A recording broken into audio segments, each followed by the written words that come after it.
Good evening, everyone. Welcome. Thank you so much for coming out tonight. I know we've got some competition with the vice presidential debate, but I appreciate you guys that are able to be here and the audience that's watching online.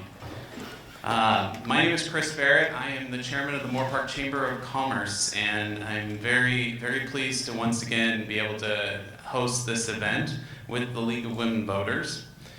Tonight is an important event where we have the opportunity to meet candidates shaping our future of our beloved community. Moorpark is a vibrant and growing, and events like this allow us to come together, ask the important questions, and understand how each candidate plans to contribute to our collective vision.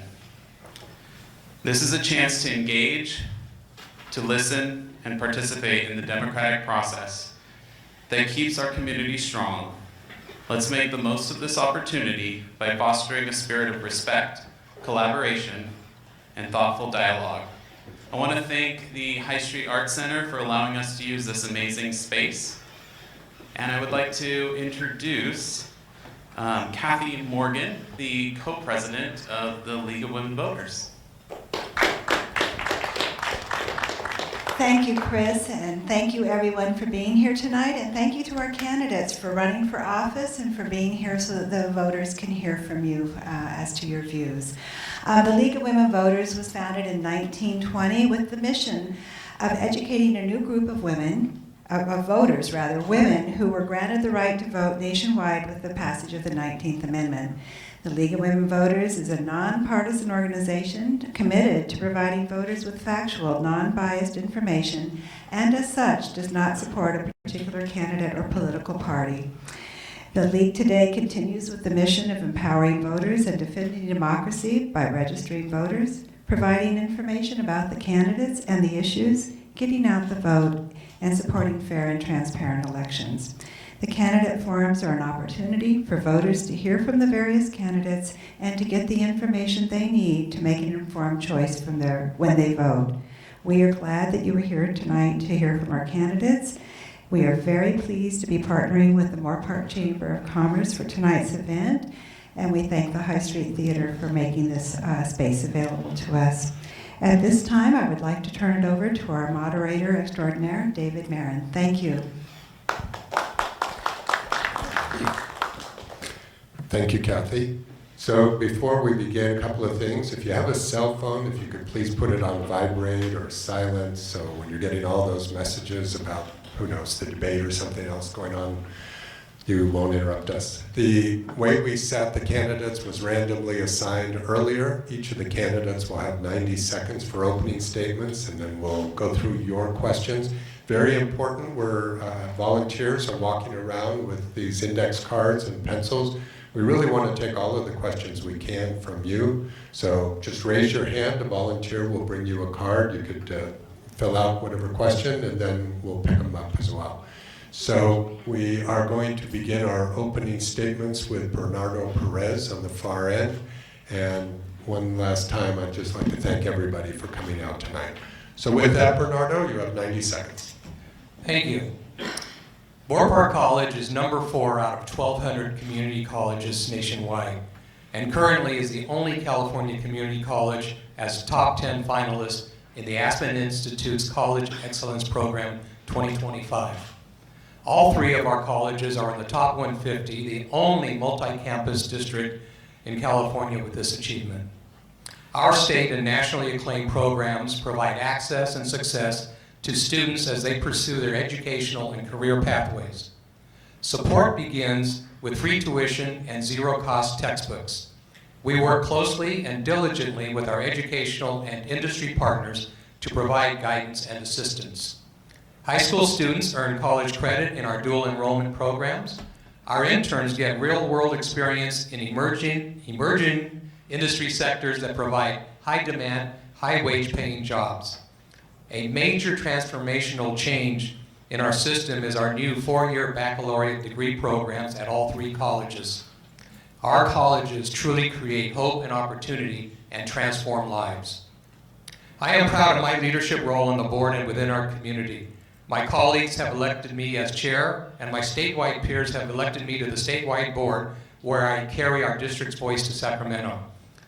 I am also proud of my endorsements that include current and former student trustees, Sheriff Jim Freihoff, the Ventura County Deputy Sheriff's Association, elected officials, as well as community leaders and labor organizations. Bernardo. Thank you.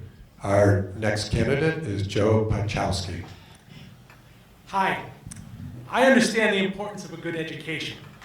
After growing up in New Jersey as the great-grandson of Polish and Italian immigrants, I came to Southern California in 1989 to attend UCLA. When I earned my BA in political science, I became the first in my family to graduate from college. In 2008, I earned my MBA from Cal State Channel Islands while working full-time in sales. In between UCLA and Channel Islands, I actually took classes at Moore Park College to enhance my career.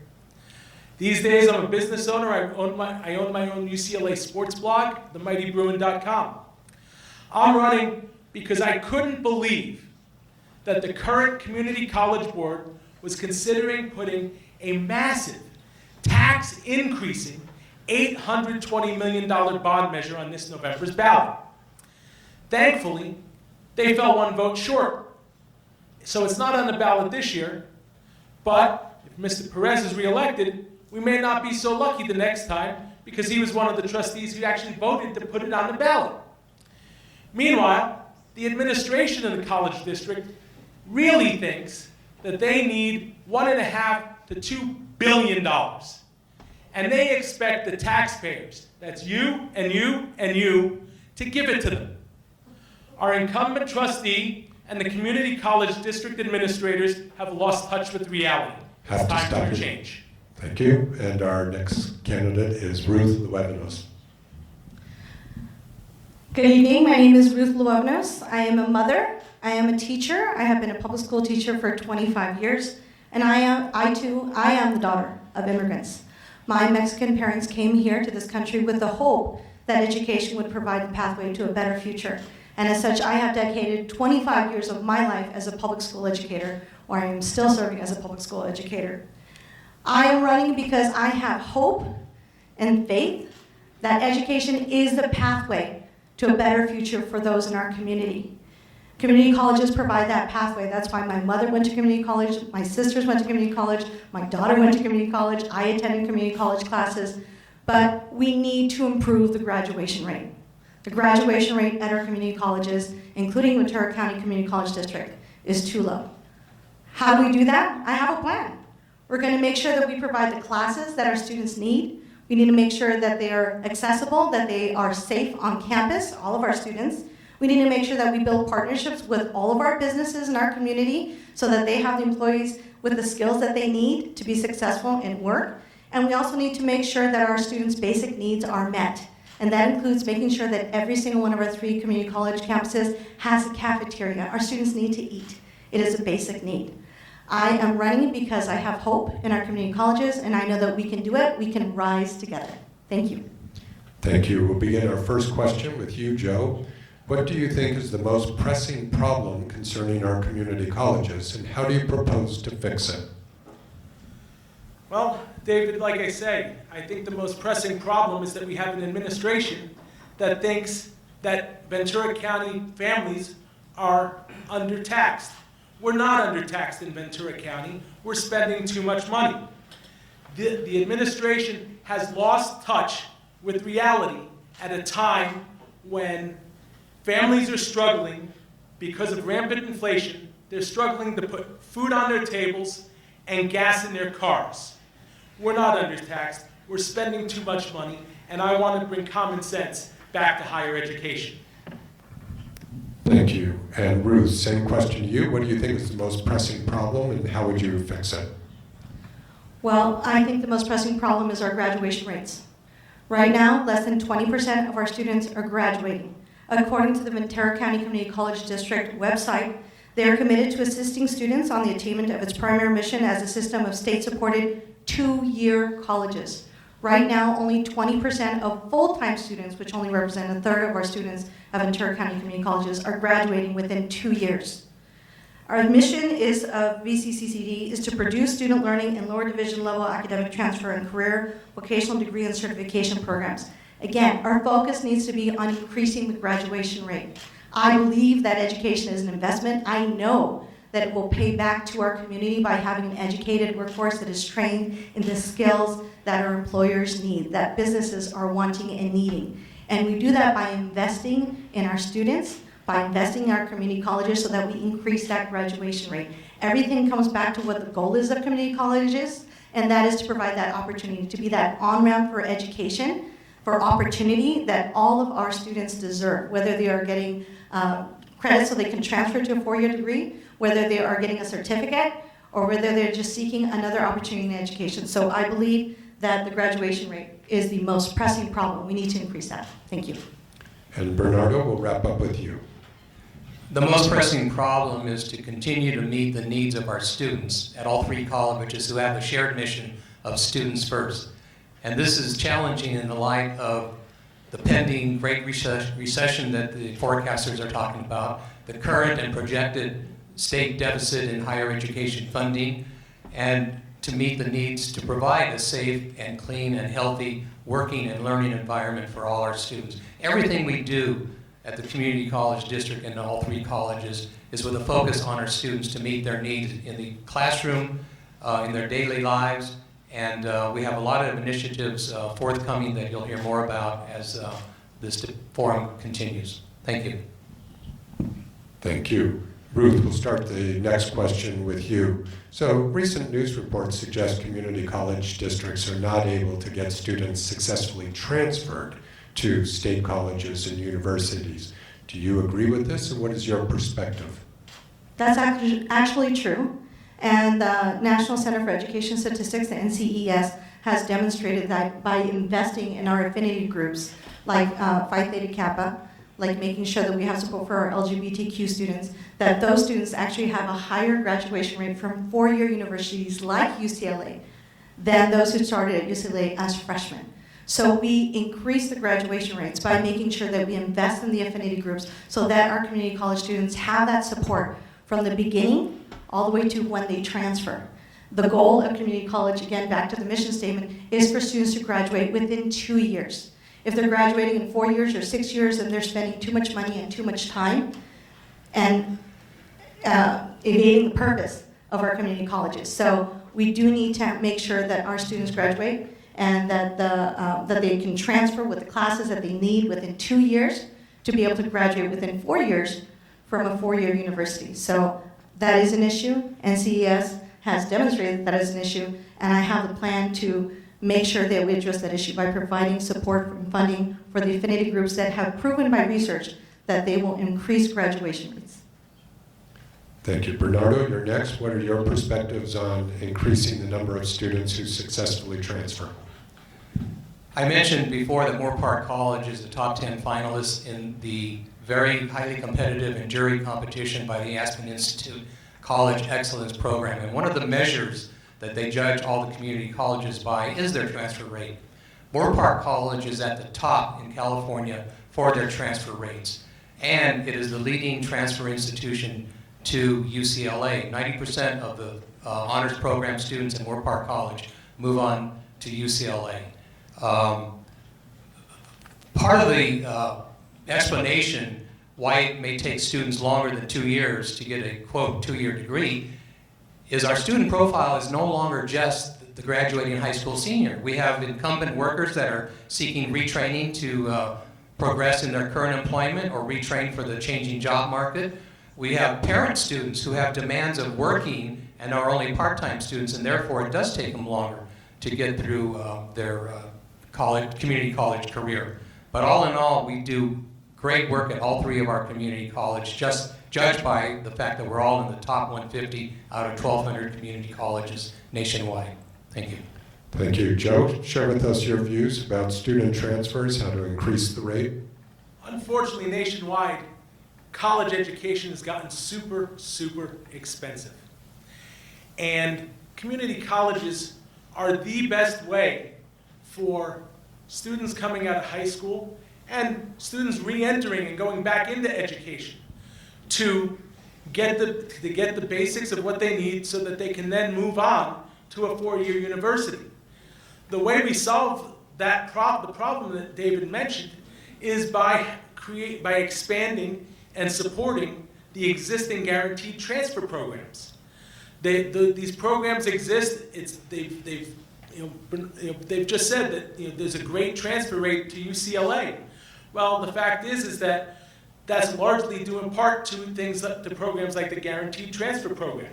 And yes, people are taking longer time to complete their time in community colleges because they've got to go out and work. It's a tough economy out there. We need to make sure that we're not making it tougher on people. The community colleges have been an excellent way for students to save ultimately on their education, and it's why I support and want to see the programs continued and expanded at the high school level, where you have dual enrollment programs.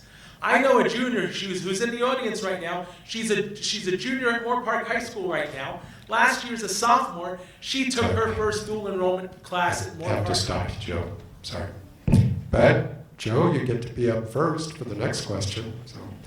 This is an important question. College campuses have been the venue for many demonstrations recently, some of which have been destructive and violent. Now, of course, community colleges don't have a community that lives on campus like our four-year universities. So, Joe, share with us your thoughts about how community colleges should handle demonstrations and your views on how students exercising this demonstration that they're creating. The First Amendment is the First Amendment because that's one of the most basic principles that our nation was founded on. I completely support the right to free speech. But when a demonstration like the kind that we saw at UCLA in the spring and other colleges and universities nationwide turn into situations where you've got terrorist sympathizers preventing students from getting to class, it's a problem. There's no two ways about it. I cannot tell you how many emails I sent to the UCLA administration this spring when they refused to break up the protests on the campus of my alma mater. And frankly, I was disgusted by it.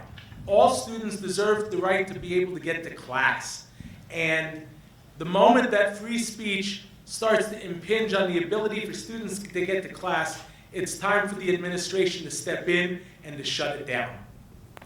Bernardo, you're up next. Share with us your views about how the colleges should handle demonstrations and how we should handle students who want to speak out.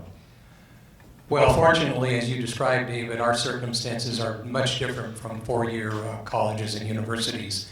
But not to take anything for granted, we do create a safe and welcoming environment for our students, faculty, classified professionals, and everyone else that comes onto campus. We have made measures to improve security in the classroom, and we do have our own police department. Many people may not be aware of that. And that police department, working with the local police departments in the communities where we have our 3 community colleges, create an added layer of security. They both work together in a synergistic manner. And I've talked to the various chiefs of police to confirm just that fact. And they appreciate the good working relationship they have with our Ventura County Police Department. We do have dedicated spaces on campus where student clubs and do have public events.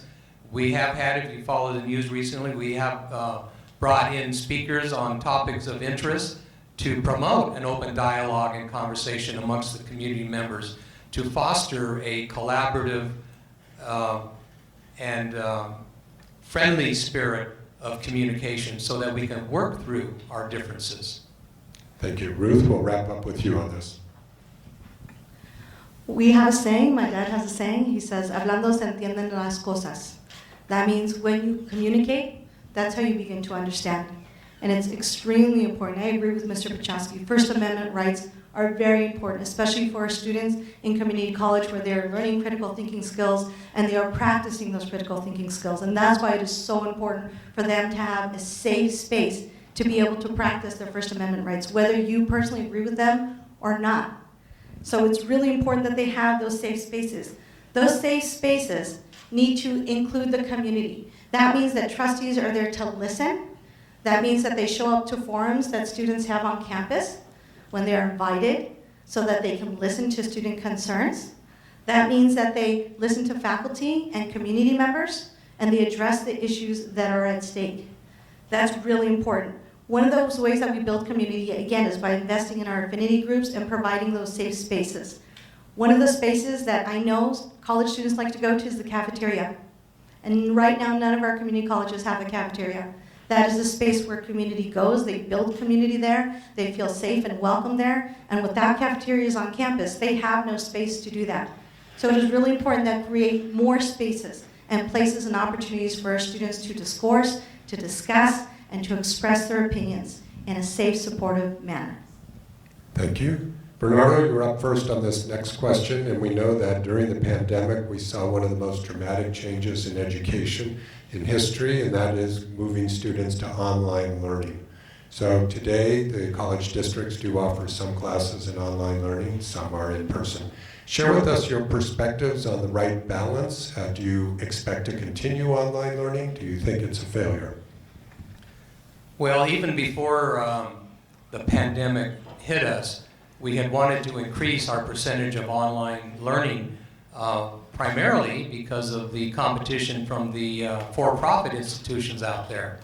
But the pandemic hurried things along, and it took a lot of investment to prepare our faculty, some of which had never conducted a class online, certainly some of our students that didn't have the capacity of Wi-Fi at home or even their own laptop or Chromebook, which we were able to distribute to all students that needed them through the federal funds that were made available.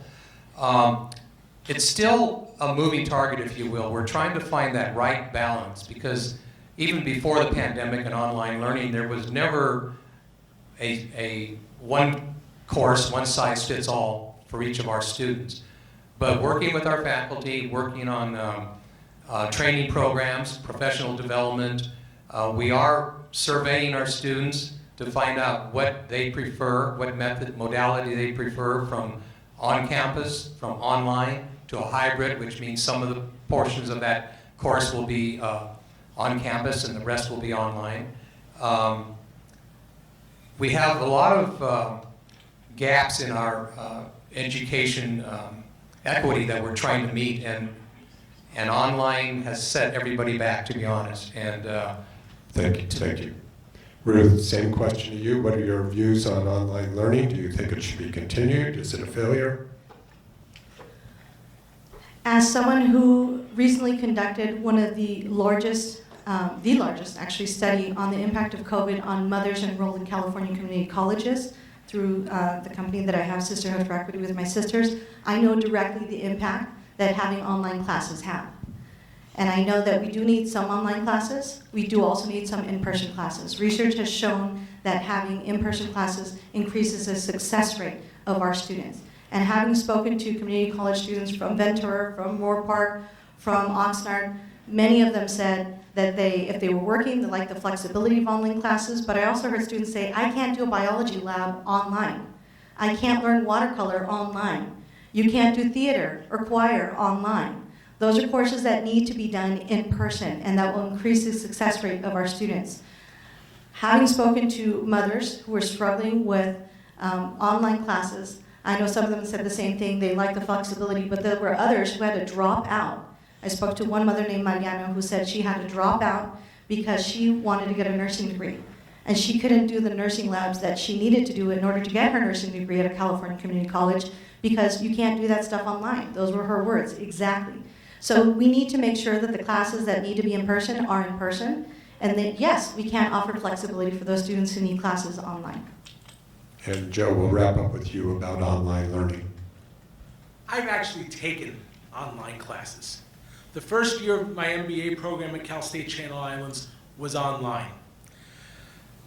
I'm not as big of a fan of online learning as other people might be, but I think that the results of online learning really you get out of it what you put into it, just like any college or any university.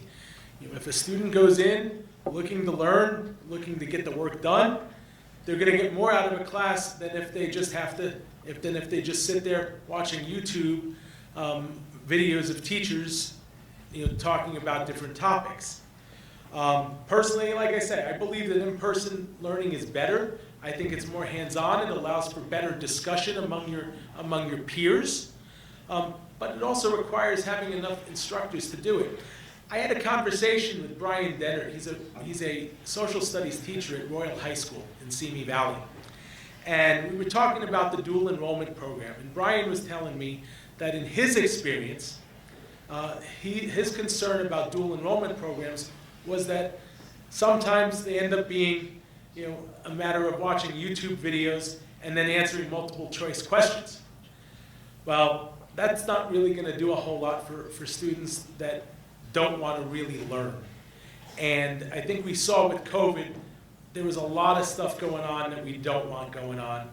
And we just need to make sure that the level of learning is there. Ruth, same question, no, new question for you. So we've seen in the past, mostly because of COVID, that there was declining enrollment in the schools. Some of it is coming back, but the question here is, how are local high school students being recruited? Do you have ideas on how to increase the enrollment, recruit students, and ensure their success? So as a 25-year teacher, public school teacher veteran with experience in middle school and high school, dual enrollment is one avenue, but it is not the way that we're going to raise enrollment for all of our community colleges. That is one avenue, but not the most effective avenue of increasing enrollment. My daughter was dually enrolled, and I have continuation students where I taught a continuation high school where they were dually enrolled to catch up on credits. But we also need to make sure that we have access to classes, a safe environment so that students are attracted to our Ventura County community colleges. If we increase our graduation rate, our on-time graduation rate, that is going to bring more students in. The Aspen Award is only one, there's only one winner, when you have the highest graduation rate. So they look at a lot of factors, but one of the factors they look at is the graduation rate. And that's why there's a lot of finalists, but only one winner, because of graduation rates is what they look at. So it's important that we raise our graduation rates. Right now they're 20% for full-time students, and that's only 1/3 of our students. So we need to make sure that we increase graduation rates. That's going to attract more students. That's going to increase enrollment. And we also need to bring the community back into our community colleges and partner with our businesses to make sure we're offering the classes for the employees that they need and the skills that they need to have. Thank you. Thank you. Joe, let's hear your thoughts about how to increase enrollment. Well, I do think that we can start with the dual enrollment programs. Dual enrollment programs are great for two reasons. First, they give students who are still in high school the opportunity to try college out. These may be kids who may not be sure. They may not be 100% certain that they want to go to college. It gives them the opportunity, without any financial cost to them, to try college out, find out, well, is college for me or is it not for me? College isn't for everyone. We shouldn't be taking a one-size-fits-all approach. We don't have enough vocational training going on at our high schools or our colleges. We need more tradespeople and craftspeople as well. We've got a shortage of those folks in our country. And so I don't think that there's an easy answer to this question. It's simply a matter that I think that one of the reasons we see a lot of dropouts is because of the fact that there are economic pressures on people, and people go in and they think they're going to do it, and then they get there and they don't like it. You see that at four-year schools too. We just need to try to find out exactly what's going to work best for each individual student, and there's no easy answer to that question.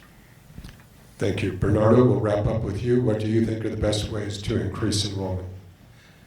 Well, in order to solve the challenge of declining enrollment, we have to understand the cause of declining enrollment. And certainly the pandemic hurt everybody. And we're proud to say that our numbers are picking back up from the COVID enrollment doldrums. But also we have to recognize that the enrollment is declining in the K-12 system. That has been the primary feeder of community colleges and four-year colleges and universities. So what to do then? Even with dual enrollment, we only have a finite number of kids to approach. So what we are doing now is reaching out to, as I said earlier, incumbent workers that seek training through our community colleges, and this is part of workforce development, to advance in their current employment or to seek retraining to meet some of those emerging jobs that are part of the green economy and will pay them a living wage, if not more. We're also tailoring our course program offerings to meet the needs of those parent students and working students that can fit courses around their working schedule. A lot of kids have to care for, the older generation. So we constantly survey our students to find out what can we do to better meet their needs and therefore pick up our enrollment numbers. And Bernardo, we'll start with you on this next question. Obviously, one of the most important things that a board does is oversee the budget.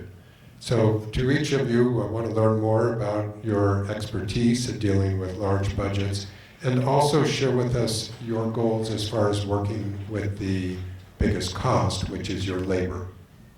Bernardo, you're up first.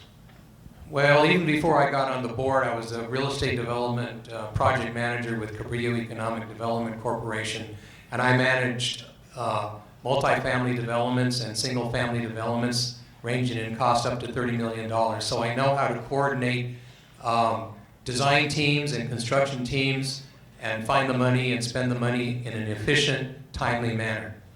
As I mentioned earlier, our higher ed funding is at the whim of the state budget. And unfortunately, this year's budget has not hurt us, but it's always a guessing game. And so Ventura County Community College District has a long history of prudent, cautious fiscal planning and management. We get clean audits every year, and we made a transformational change a few years back in how we secured our health benefits. It saved $13 million, which allowed us to grant employees a raise that they had not gotten in years, and it lowered our long-term obligations by $54 million, which saves the taxpayers money over time. Thank you. Thank you. Joe, you're next. Share with us some budget expertise that you possess and what your views are on working with labor. Well, for the past year and a half, I've served as the commissioner for the city of Simi Valley to the Area Housing Authority of the County of Ventura. We've dealt with some very large budgets there. And like the Community College District, we've also dealt with the whim of other fiscal making bodies. Most recently, the U.S. Department of Housing and Urban Development turned around and decided to give the Housing Authority a 0% inflation factor for Ventura County. Think about that for a second.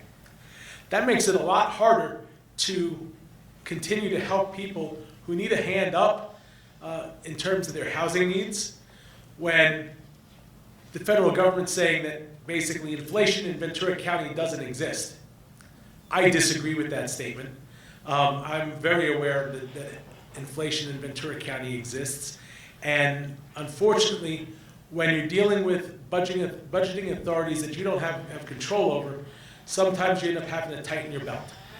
I believe that it's important that leaders, true leaders, go in, dig into budgets, find wasteful and ineffective spending, and reimagine that into more effective, redirect that into effective programs. And that's really the way to deal with budget issues. Thank you. And Ruth, let's hear from you on this topic. We know that budgets reflect our priorities, and our priority is to increase the graduation rate. And so our budgets have to reflect that. You did mention labor, so I want to mention that I am the only union member. I have been a member of United Teachers of Los Angeles for 25 years. So there's a delicate balance here in making sure that we increase graduation rates, but we also make sure that our faculty, that our staff have living wages, that they do not have to work 2 to 5 different jobs as part-time faculty in order to make a living wage, that they don't have to go from one campus to another, to piecemeal together the hours that they need to make and get the full healthcare benefits that they need and that they deserve, that they and their families deserve. So it is important that we have a balance here, but that we always keep in mind the priority of increasing the graduation rate. We do that by, yes, getting some more full-time faculty members, by making sure that they have the support that they need so they can offer the classes so that their students can graduate. Again, we come back to the issue of not only supporting our students to graduate, but also making sure that our faculty are happy, that they can be on campus for office hours, that they can provide support to our students. And we know that if they're on campus, full-time faculty, they can provide that support to our students. So making sure that we have that and that our budgets reflect our priority, that's how we make sure that we increase the graduation rate. Thank you. We are going to now begin closing statements, so we end on time, and we're going to do the reverse order. So Ruth, when you're ready, you will have 90 seconds to give your closing statement. We know that leadership matters. We know that leadership matters because leadership defines the culture at the places where we have those leaders. And the culture of the organization right now at VCCD is that we only have a 20% graduation rate for our full-time students, and that's only a third of our students. We need to shift that culture. And the way you shift that culture is by changing the leadership at Ventura County Community College District. I have a track record as a public school teacher for 25 years of increasing graduation rate. At the elementary schools, they have gone on to middle school. At the middle school, they have gone into high school. At the continuation schools where I've taught, I have increased graduation rates. As a national board certified teacher, as someone with a bachelor's in criminal justice, a master's in instructional leadership, I have the experience, the personal lived experience, and the research-based experience through my company in order to ensure that we improve outcomes for our students. We want them to graduate on time in 2 years with the classes that they need, with the support that they deserve, by making sure that we partner with businesses and they have work-study opportunities to get the job skills that they need, and by making sure that we provide basic needs like a cafeteria and a food pantry that supports all of our students. That's why I'm running. The hope of community colleges is why I'm running. We rise together. Thank you. Okay, our next candidate is Joe Pachowski. I believe that our community colleges should be preparing students for the jobs that are going to be available in our county, not just today, but tomorrow as well. Not awarding nonsense degrees, which leave them unemployable like you see at most colleges and universities nationwide. We should be continuing to expand our offerings with dual enrollment programs. Our community college district should be putting as much money as possible into the classrooms, not into a bloated educational bureaucracy that already has 42 administrators for just 3 college campuses. Our community college campuses should be places where our students are safe from criminals, predators, and other campus violence. I will fight massive tax increasing bond measures that take decades to pay off. I've been endorsed by Ventura County Supervisors Janice Parvin, Kelly Long, Moore Park Mayor Chris Enegren, Simi Valley Mayor Fred Thomas, the entire Simi Valley City Council, Fillmore Mayor Carrie Brogy, Thousand Oaks Councilman and VCCD instructor Kevin McNamee, and retired Caneo Unified School District President John Anderson. I want to encourage the voters to visit my website at vote4joep.com. Thank you very much for having me tonight, and I humbly ask for your vote. Thank you. Our next candidate is Bernardo Perez. Thank you, David. I am uniquely qualified to continue serving as your community college trustee. In addition to my 14 years on the board, I serve on the Community College League's Advisory Committee on Legislation and participate on the Government Relations Committee of the Moore Park and Simi Valley Chambers of Commerce. I served 12 years on the Moore Park City Council with a term as mayor. I am on the Simi Valley Youth Employment Services Advisory Board, Leadership Simi Valley 2025, Moore Park Foundation for the Arts, and House Farm Workers. I am a member of the Moore Park Morning Rotary Club and Knights of Columbus Holy Cross Church. I have earned a reputation as one who works with and for everyone, treating others with dignity and respect.